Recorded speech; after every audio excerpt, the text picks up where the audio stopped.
Hello అందరికి, నేను మీ జయకృష్ణ. ముందుగా ఒకే టీవీకి కొత్తగా వచ్చిన వాళ్ళకి మరియు అందరు ప్రేక్షకులకి నమస్తే.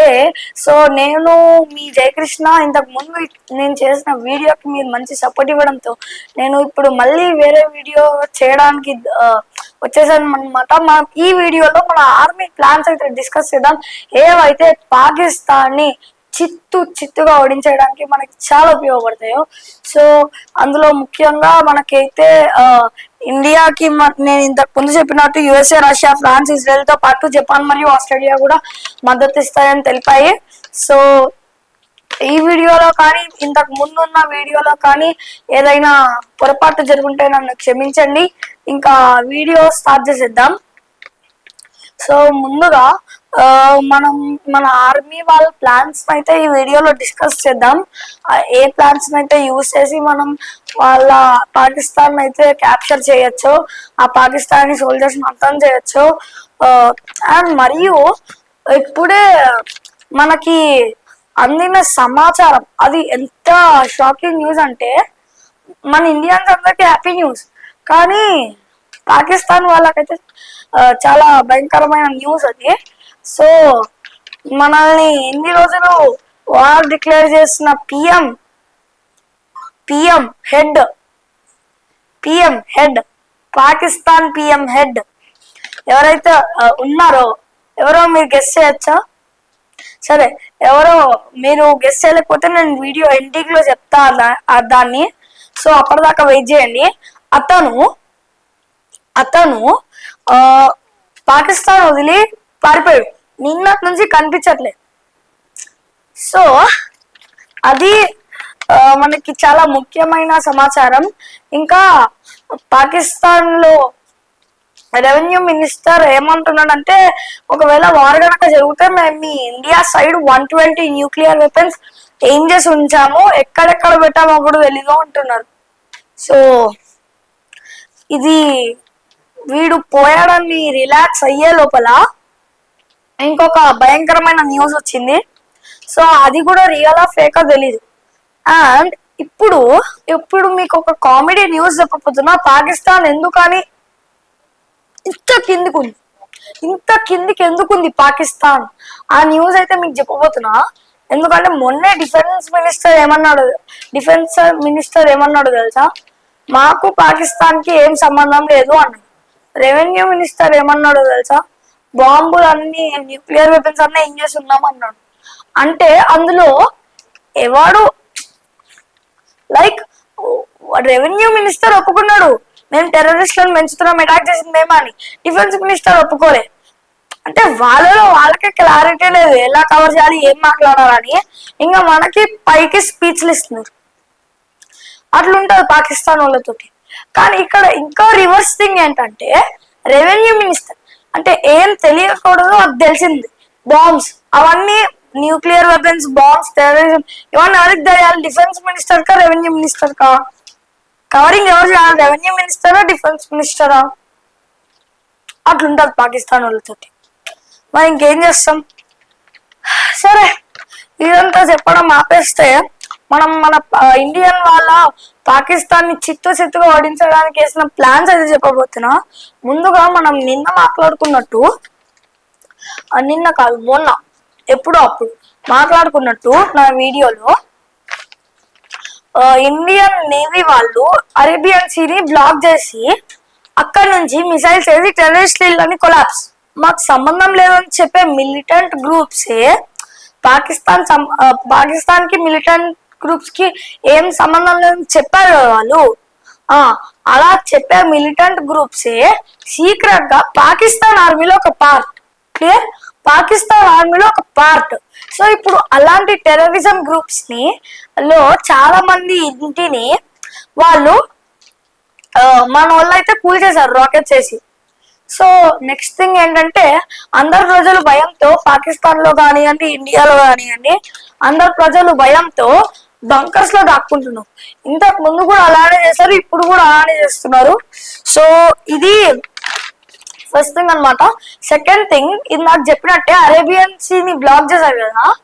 ఇప్పుడు పాకిస్తాన్ వాళ్ళు ఒక డెసిషన్ తీసుకున్నారు ఏంటంటే 50 ఆర్మీ అటు 50 ఆర్మీ ఇటు. సో అంటే 50 army navy side 50 army Indian ఆర్మీతో ఫైటింగ్. సో ఇప్పుడు మన ఇండియన్ వాళ్ళ ఫస్ట్ ప్లాన్ ఏంటంటే పాయింట్ నెంబర్ 1 ఏంటంటే అందులో అక్కడ నేవీకి వెళ్ళిన వాళ్ళని అక్కడ మిసైల్స్ వేసి చంపేస్తారు. ఎక్కడ ఈ ఈ పెద్ద నేవీ షిప్ కాదు, బ్లాక్ చేసింది కాదు, పక్కన ఇండియన్ ఓషన్ నుంచి వేరే షిప్ వస్తుంది, షిప్ కాకుండా బోట్స్ వస్తాయి, దాంట్లో నుంచి వేస్తారు.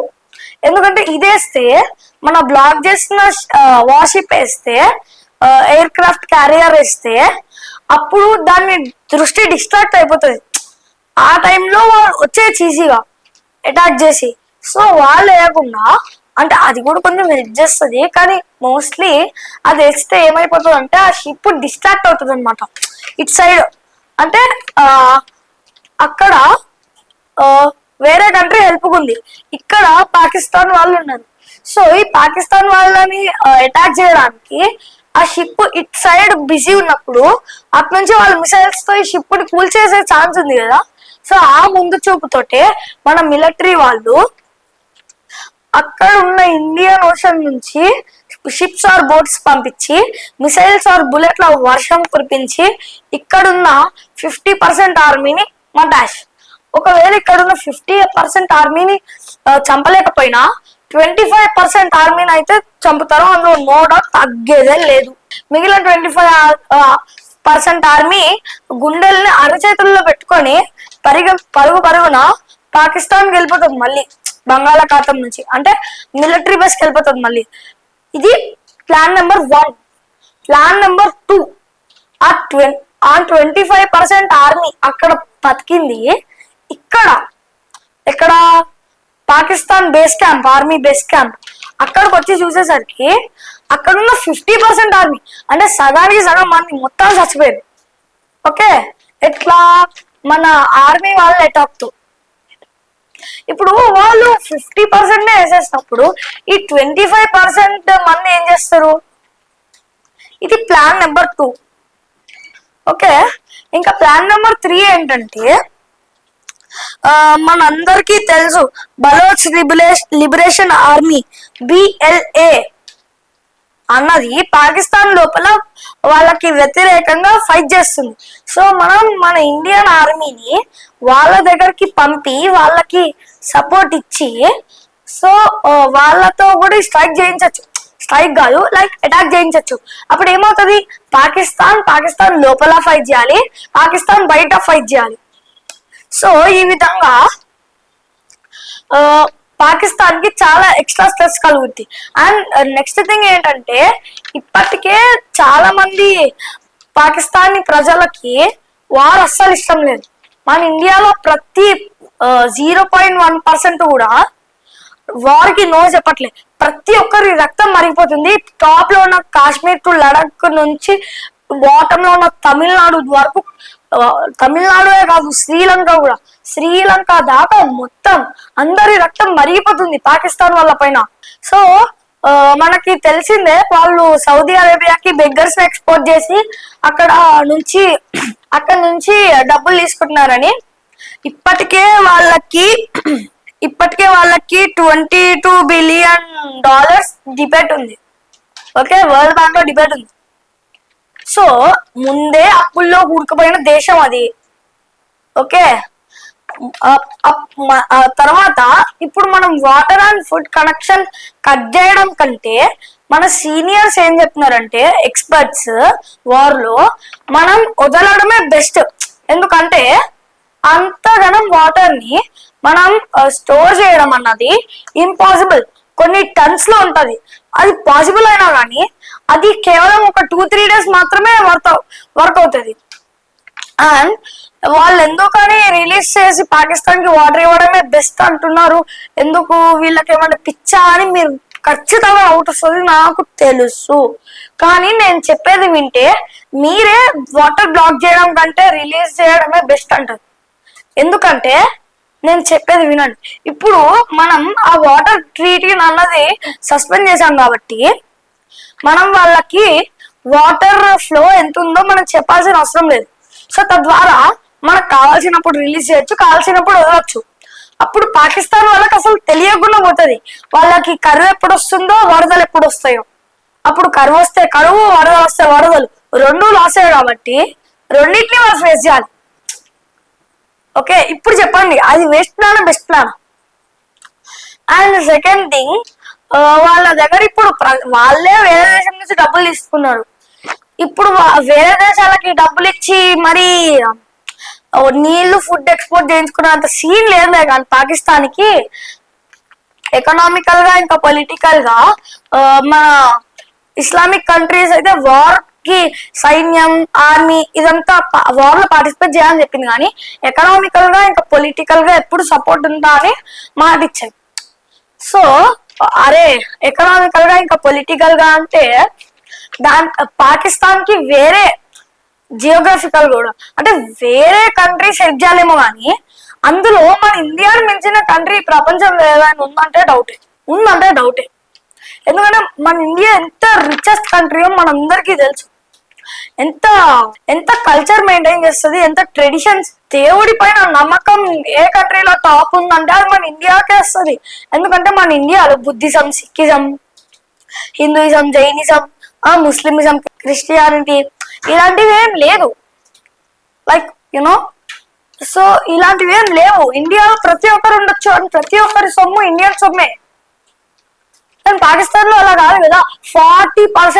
40% మంది వాళ్ళలో లైక్ చాలా పూర్ ఉన్నారు. పాకిస్తాన్ లో 40% మంది ఉన్నారు పూర్. ఇంకా మళ్ళీ 40% మంది ఏమో మిడిల్ క్లాస్ ఉన్నారు. 40 to 50% మంది మిడిల్ క్లాస్. కొనాలంటే ధర ఎక్కువ, జేబులో ఏమో సున్నా. ఇట్లుంటది మరి. ఓకే, పాకిస్తాన్ వాళ్ళతోటి నన్ను అడిగితే మన ఇండియాకి 100కి 100 మార్క్స్ ఇచ్చిన తప్పు లేదు, కానీ పాకిస్తాన్ కి 100కి 0 ఇచ్చిన, 100కి -100 ఇచ్చిన తప్పే. అట్లుంటది పాకిస్తాన్ తోటి. అది నేను చెప్పే మాట కాదు, ప్రపంచంలో వేరే వేరే దేశాలు కూడా ఉన్నాయి. మనం వెళ్ళి వాటన్నింటినీ సర్వే చేస్తా కానీ వాటన్నింటి ఒపీనియన్ ఇదే. ఎందుకు?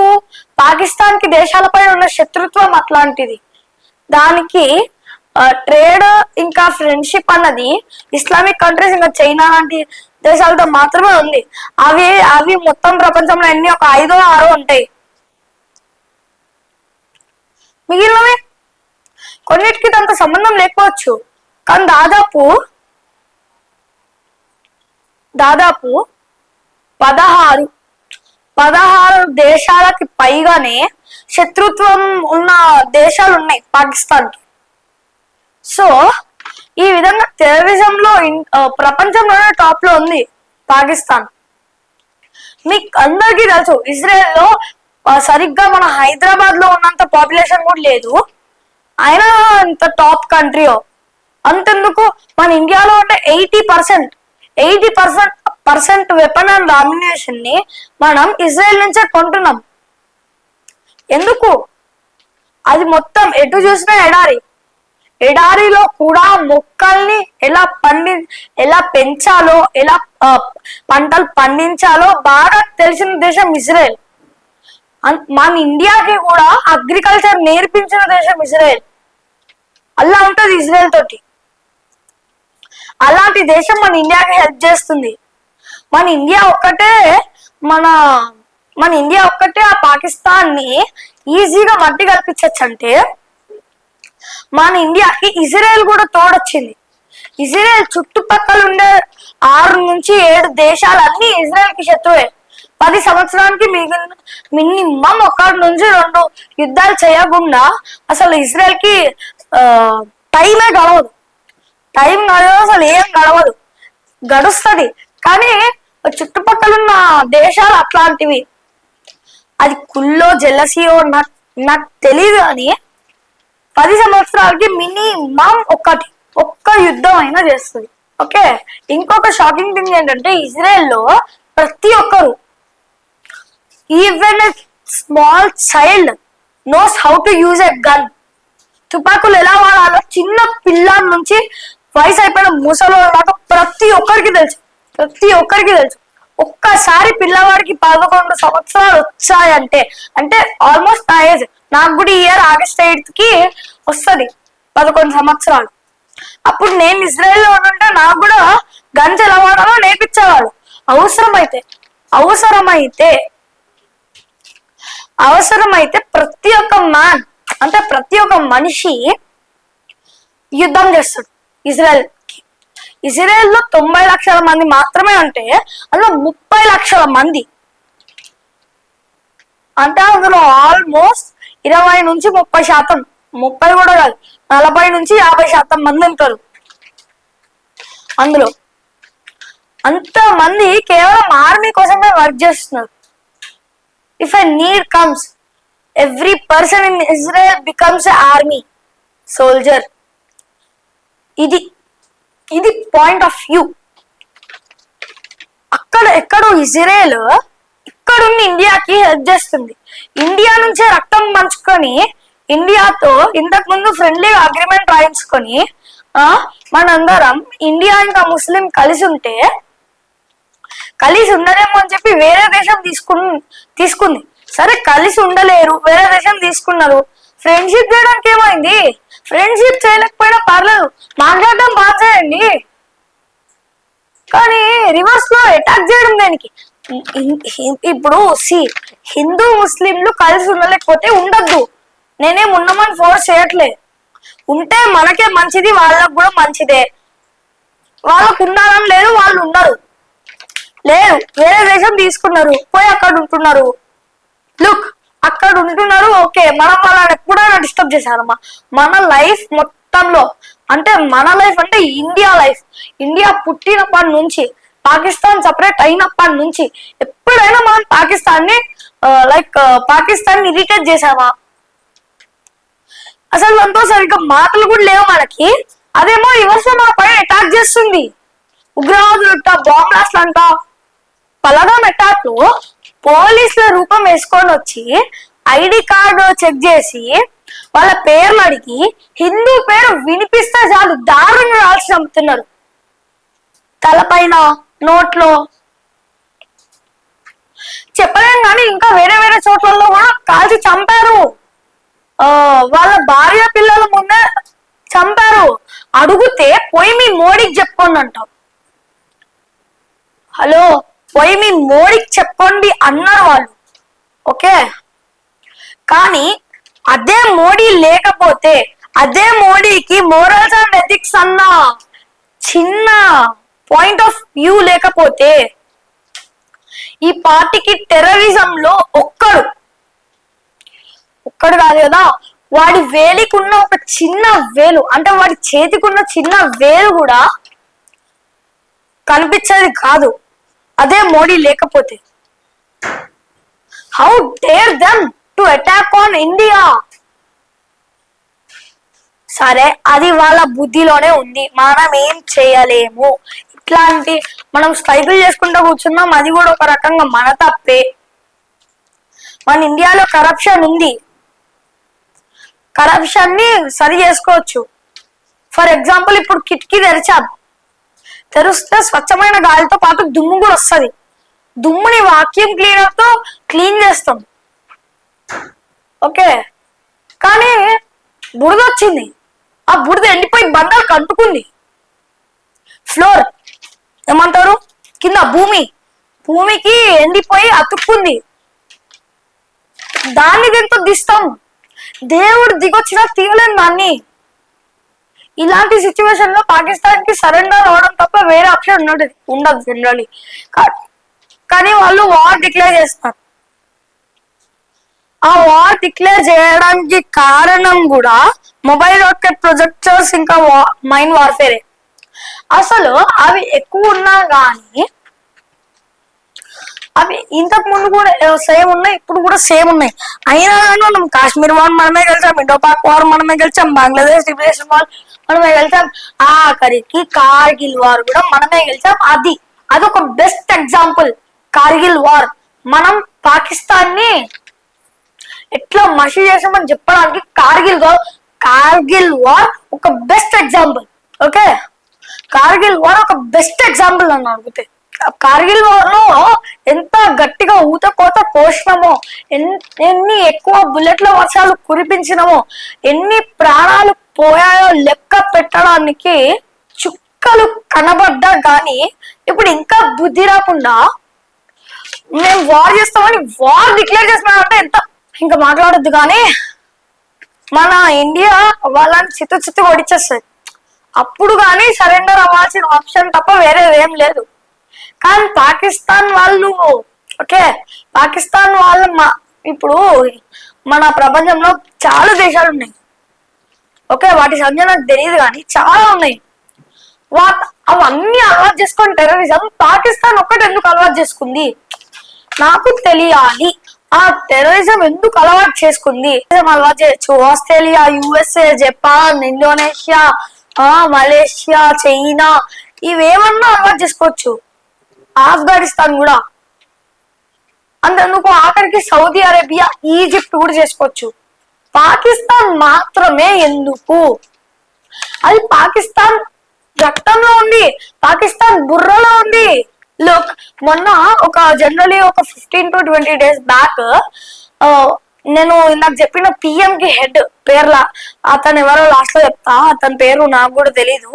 కానీ అతను ఎవరో నేను మీకు చెప్తా, అంటే అతని పోస్ట్ చెప్తా, అతని పేరు నాకు తెలియదు, క్షమించండి. ఆయన టీచర్స్ అందరినీ రిక్వెస్ట్ చేస్తున్నారు, పేరెంట్స్ అందరినీ రిక్వెస్ట్ చేస్తున్నారు. ఏం చేస్తున్నారు తెలుసా? చెప్తే 24/7 ఈ వీడియో పెట్టుకొని ఇక్కడ దాకా ఫార్వర్డ్ చేసుకొని చూసి నవ్వుతారు మీరు.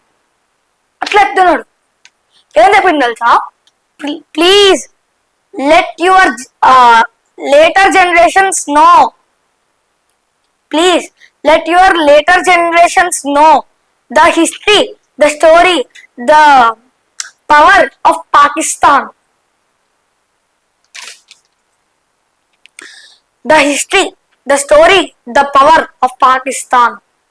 సింపుల్ గా చెప్పాలంటే పాకిస్తాన్ చరిత్ర, గొప్ప చరిత్ర వాళ్ళ పిల్లలకి చెప్పాలంట. అరే ఇమాజిన్, నేను ఇంత చిన్నపిల్లవాడిని, నాకు ఓన్లీ 10 సంవత్సరాలు అంతే. నేను పాకిస్తాన్ గురించి అంత చెప్తున్నా. అదే వాళ్ళు వాళ్ళ పిల్లలకి చెప్తే, అంటే నేను ఇక్కడ కెమెరా ముందు చెప్పేదే అక్కడ వాళ్ళు వాళ్ళ పిల్లలకి చెప్పాలి. ఎందుకంటే నేను చెప్పే ఈ 10 ముక్కలే, ఈ ఒక్క 5-6 సెంటెన్సెస్ పాకిస్తాన్ యొక్క గొప్ప చరిత్ర. అంత పేముంది అందులో. ఇండియా పైన చేసిన అటాక్లు, టెర్రరిజము, ఇన్ఈక్వాలిటీ, హిందువులు ముస్లింలు కలిసి ఉండలేరు. అసలు పాకిస్తాన్ ఇక్కడ నుంచి విడిపోయినప్పుడు, ఇండియా నుంచి విడిపోయినప్పుడు పాకిస్తాన్ లో 15.3 మెంబర్స్ ఉండాలి, అంటే 15.3% హిందూసే ఉండాలి. ఇప్పుడు కేవలం 1.2. మిగిలిన వాళ్ళందరూ ఏరి చంపారా, నరికారా, గెంటారా, ఏరి అసలు దే వానిష్ లైక్ ఎనీథింగ్, మాయమైపోయారు దయ్యం లాగా.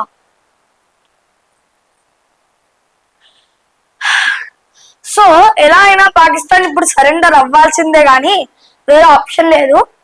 అంత చెత్త కంట్రీ గురించి మనం మాట్లాడుకొని కూడా వేస్తే, ఇప్పుడు నేను మీ కెమెరా ముందర ఏదో వాగేసి అక్కడ వాళ్ళకి ఏం చేసేదో చెప్పేస్తే అంత మాత్రం పాకిస్తాన్ ఇప్పుడు మారిపోదు. పాకిస్తాన్ సరెండర్ అయినా కానీ సేమ్ బుద్ధి, అవ్వకపోయినా కానీ సేమ్ బుద్ధి మారదు. కుక్క తోక వంకరే. కుక్క మురిగితే ఏనుగు పట్టించుకుంటుందా అంటే అస్సలు పట్టించుకోదు. కానీ అదే కుక్క ఏనుగుకి ఇరిటేషన్ తెప్పిస్తే మాత్రం కాలుతో తొక్కేచ్చు. అది వాళ్ళకి తెలుసు, మనకి తెలుసు. పరిస్థితులు ఇంకా తీవ్రంగా ఉంటాయి. నేను ముందు చెప్తాను, ఈసారి పోయే వాళ్ళ ప్రాణాలను లెక్క పెట్టుకోవడానికి వాళ్ళ జీవిత కాలం సరిపోదు. చుక్కలు చుక్కలు ఎన్నుంటాయో, చుక్కలు స్టార్స్ ఎన్నుంటాయో అంతకంటే దానికి డబల్ ప్రాణాలు పోతాయి. మీ ఇష్టం.